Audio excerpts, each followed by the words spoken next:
하나님께서 학궤를 통해서 이스라엘 백성들에게 하고 싶어하는 말씀이 있었습니다.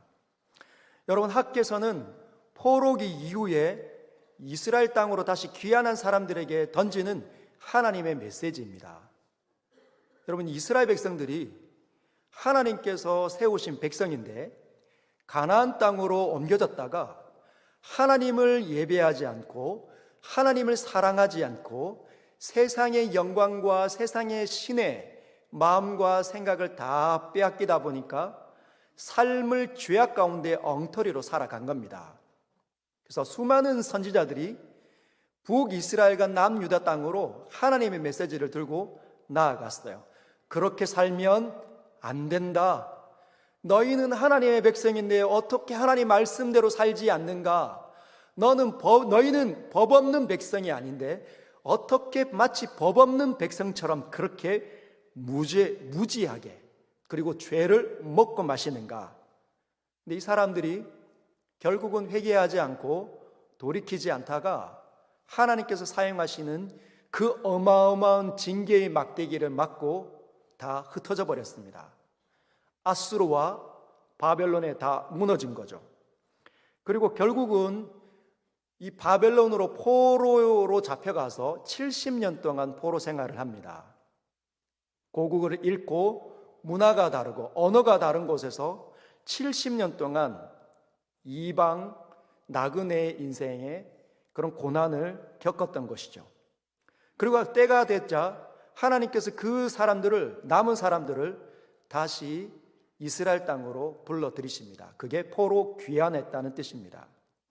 이 사람들이 포로 귀환해서 무엇을 할까요?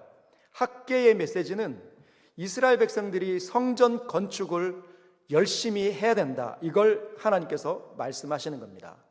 하나님을 예배하지 않고 이방 신들에게 마음과 생각을 빼앗기고 결국은 세상 것에 마음과 생각을 빼앗기니까 엉터리 같은 삶을 살 수밖에 없었으니 이제 다시 돌아와서 하나님을 제대로 만나고 그 하나님을 제대로 예배하고 그 하나님을 온전히 섬길 수 있는 제대로 된 성전을 건축하라.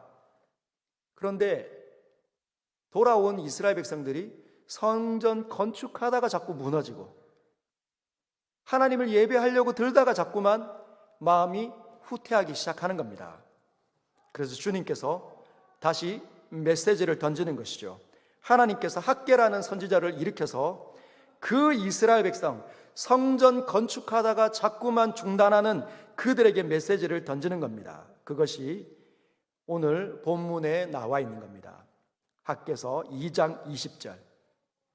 그달 24일에 여호와의 말씀이 다시 학궤에게 임하니라. 이르시되 너는 유다 총독 스룹바벨에게 말하여 이르라.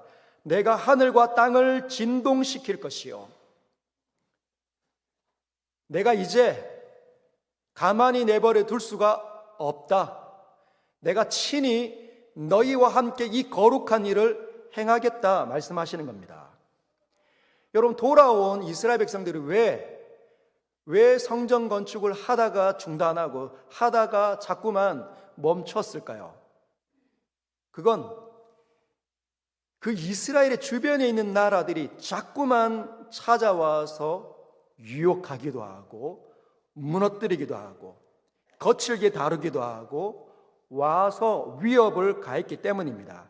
그것이 22절에 있는 것이죠. 한번 읽어볼까요? 같이 읽겠습니다. 시작.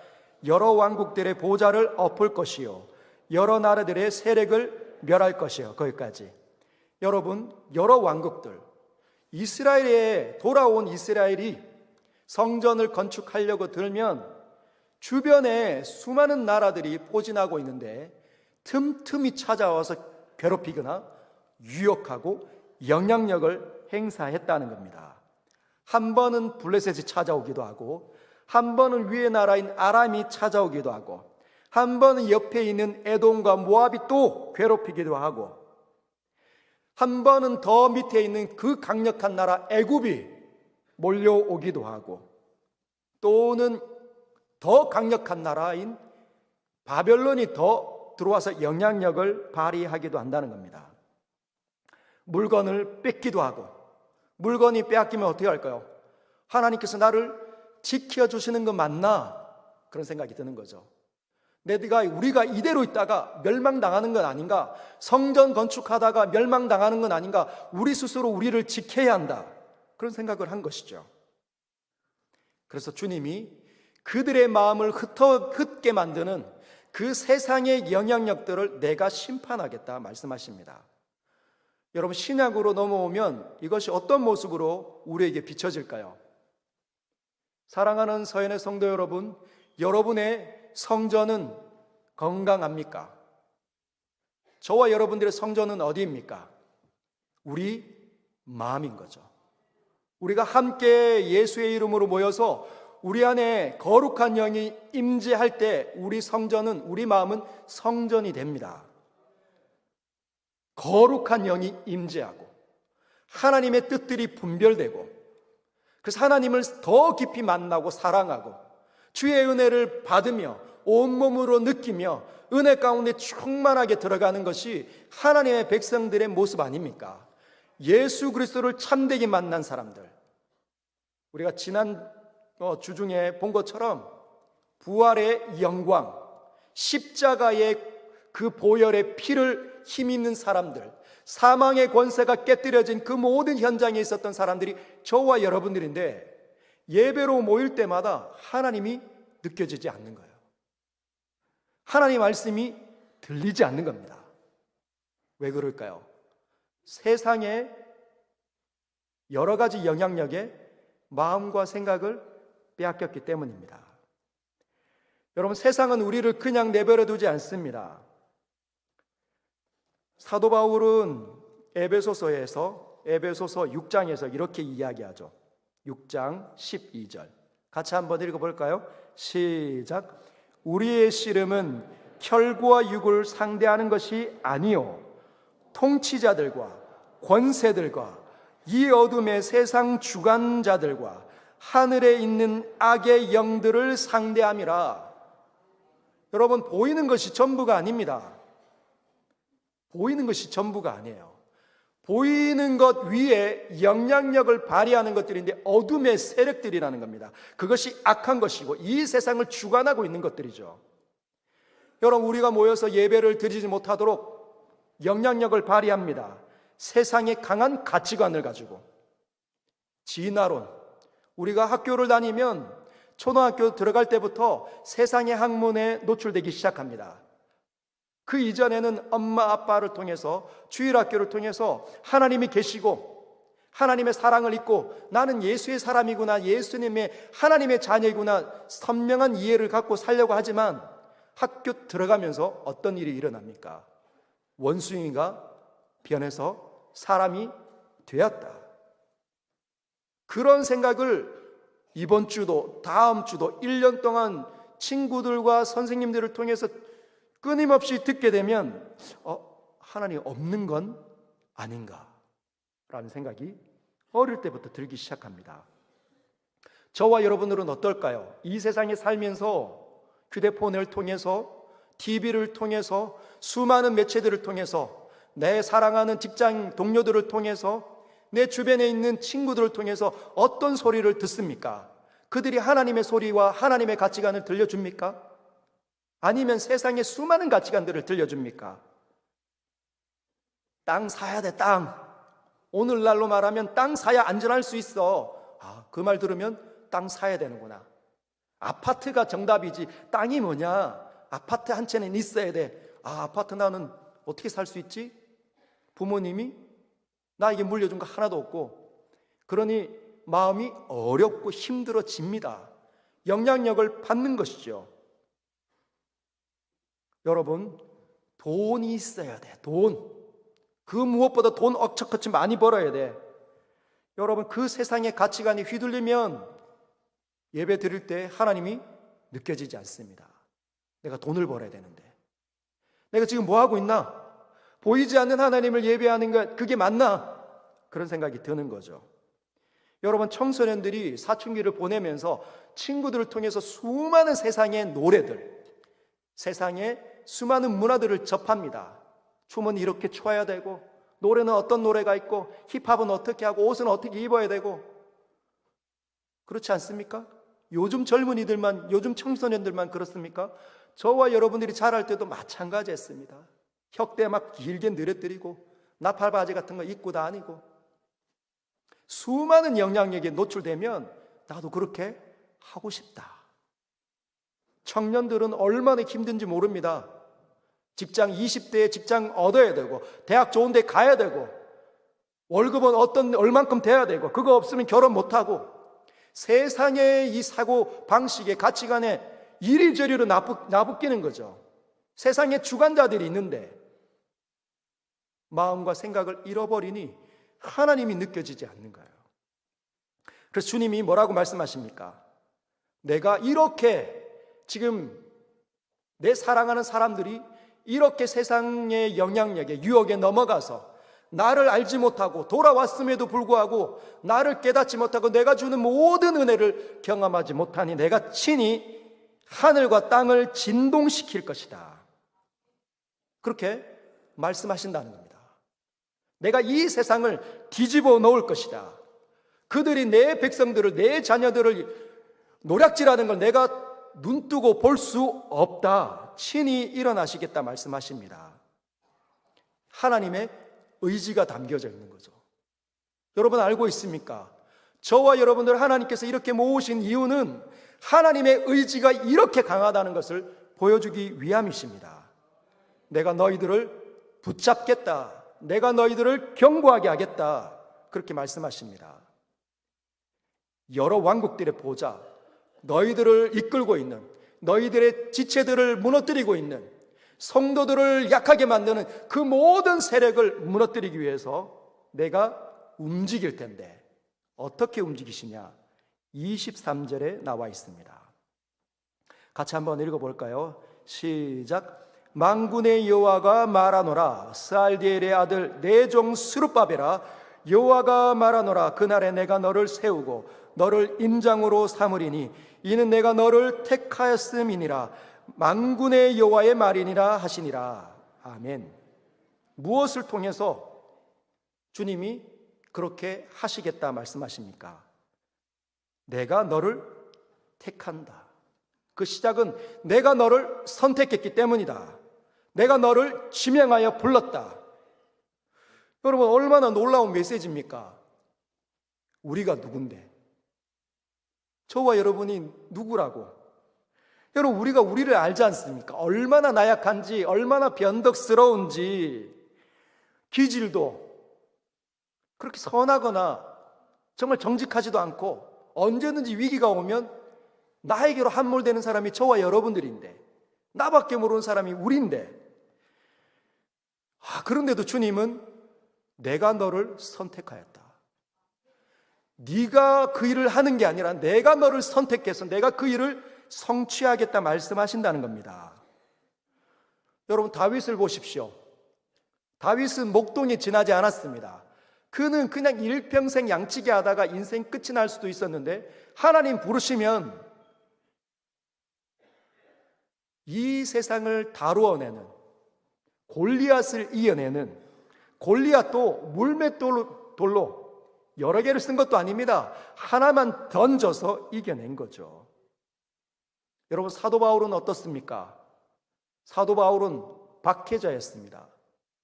폭행자였습니다. 핍박자였습니다. 예수 믿는 사람들을 너무너무 싫어한 사람들이었습니다. 오늘날로 말하면 안티 크리스찬. 예수 믿는 사람들 꼴보기 싫어 죽는 거죠. 반드시 내가 저놈들을 없애버리겠다.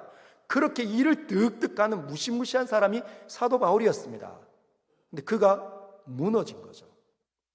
주님께서 그 악한 사람, 그 굉장히 못된 사람, 무지무지 나쁜 사람, 하나님 편에선 가라 마셔도 시원찮은 사람이 사도 바울이었는데 하나님 그를 선택해서 세계 선교를 시작하게 하셨다는 것이죠.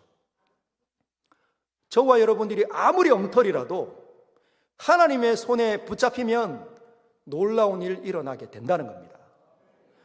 과연 나를 통해 할 수 있을까? 우리의 생각을 뛰어넘으시는 거죠. 그분은 한계가 없으신 분이십니다.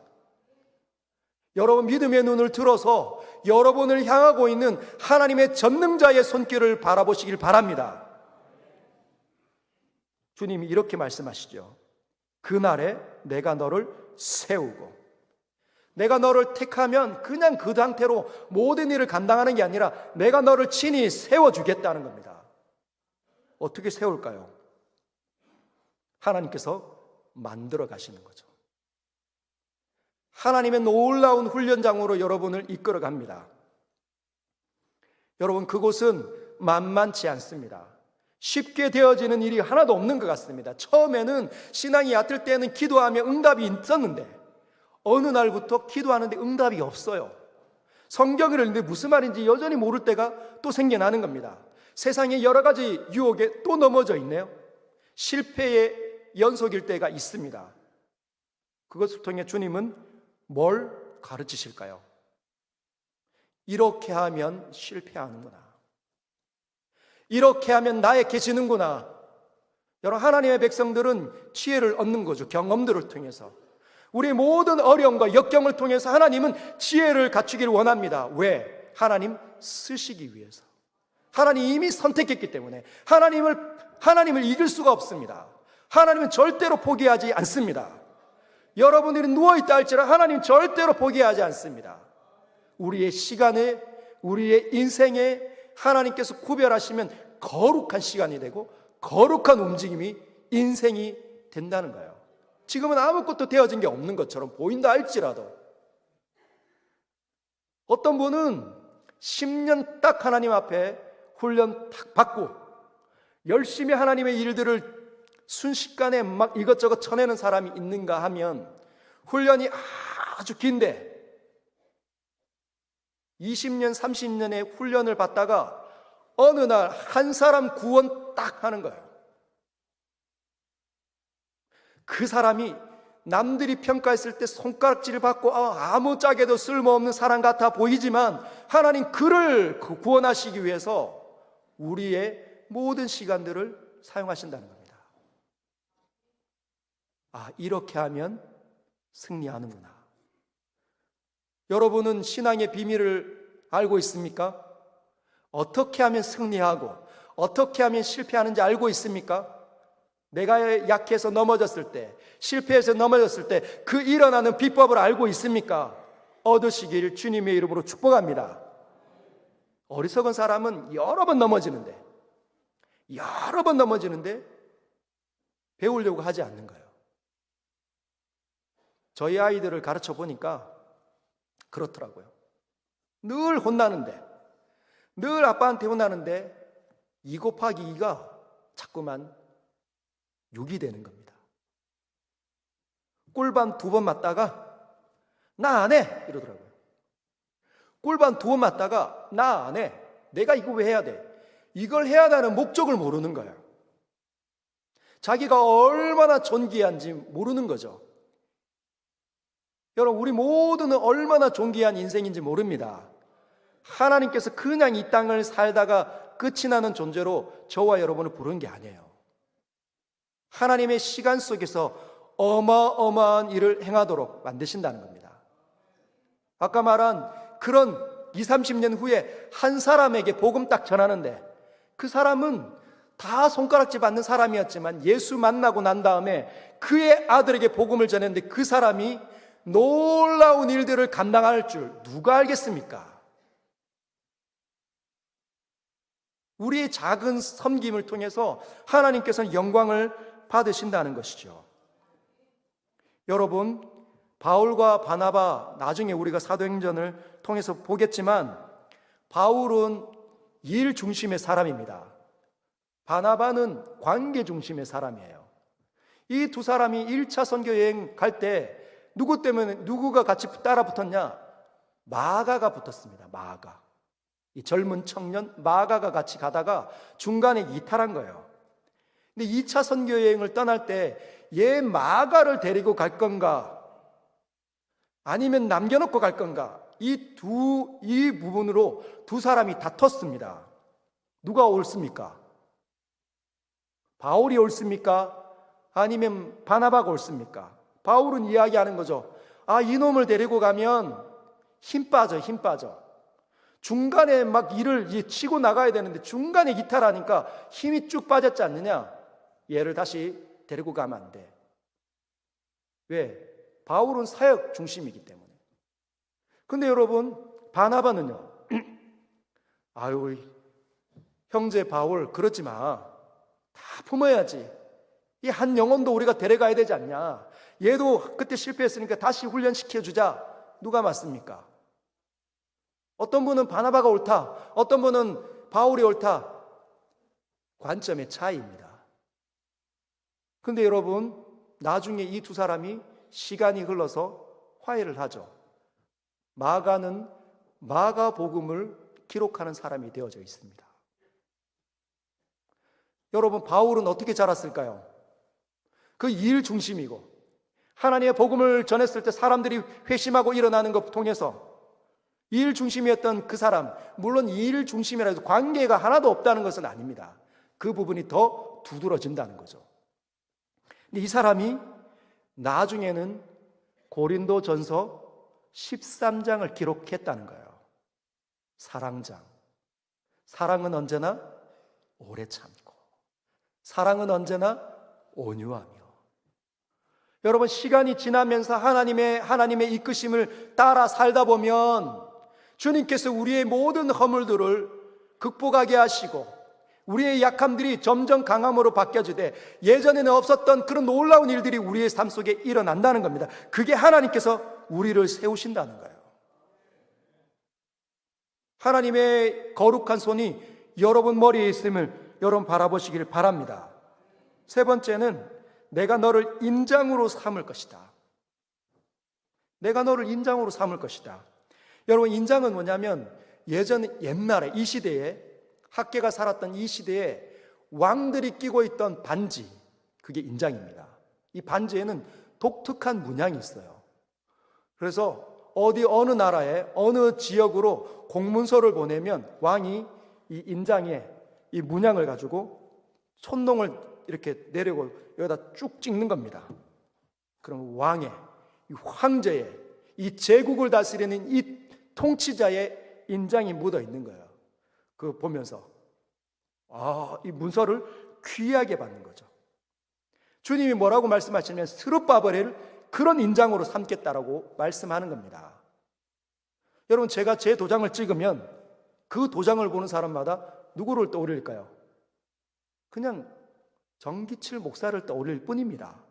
한 인간을 떠올리는 거죠. 그런데 대통령이 직인을 찍으면 대통령의 권위가 그 문서에 깃드는 거죠. 근데 스룹바벨이 자기 자신이 살아가는 거기에 자기의 인생의 어떤 스크래치가 나는 겁니다. 인생 속에. 그럼 누가 떠오르는 거죠? 여호와 하나님이 드러나시는 거죠. 보잘것없는, 연약하기 짝이 없는 스룹바벨이 여러 가지 인생의 스크래치가 났는데 그 현장을 보는 사람마다 누구를 떠올려? 전능자를 떠올린다는 겁니다. 하나님께서 내가 너를 그렇게 사용하겠다 말씀하시는 거죠. 여러분의 인생의 어떤 한 장면에 여러분이 탁 각인이 되면 그게 기념비가 되는 겁니다. 그게 실패했다 할지라도, 그게 성공했다 할지라도 그 속에서 누가 드러나는 거죠? 여호와의 전능이. 실패했을 때 무엇을 떠올리는 겁니까? 누구에게 무엇을 말할 수 있습니까? 내가 하나님 전능자의 말씀을 어겼더니 이런 일이 일어났다. 내가 이렇게 하나님 말씀을 순종하고 따랐더니 주님께서 이 모든 일을 베풀어 주셨다. 이것이 우리가 살아있는 목적입니다. 할렐루야.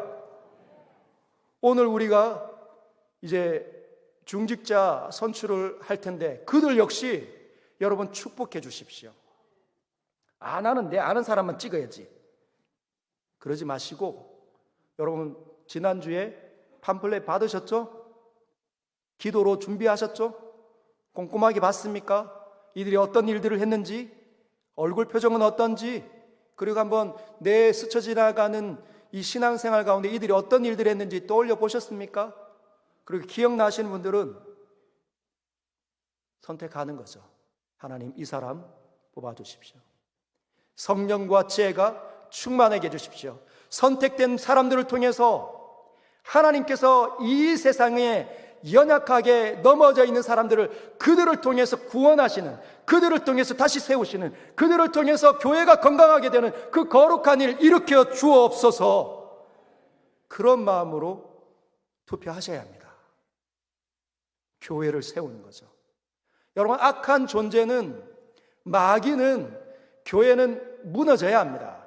하나님의 백성들은 허우적거려야 합니다. 고통 가운데 떨어져야 합니다. 하나님의 메시지를 읽어내지 못해야 된다는 거죠. 그러나 성령이 임하시면 그들은 권능을 받고 증인이 되는 거죠. 주님이 계시다. 사랑하는 성도 여러분, 주 안에서 승리해 주시길 주님의 이름으로 축복합니다.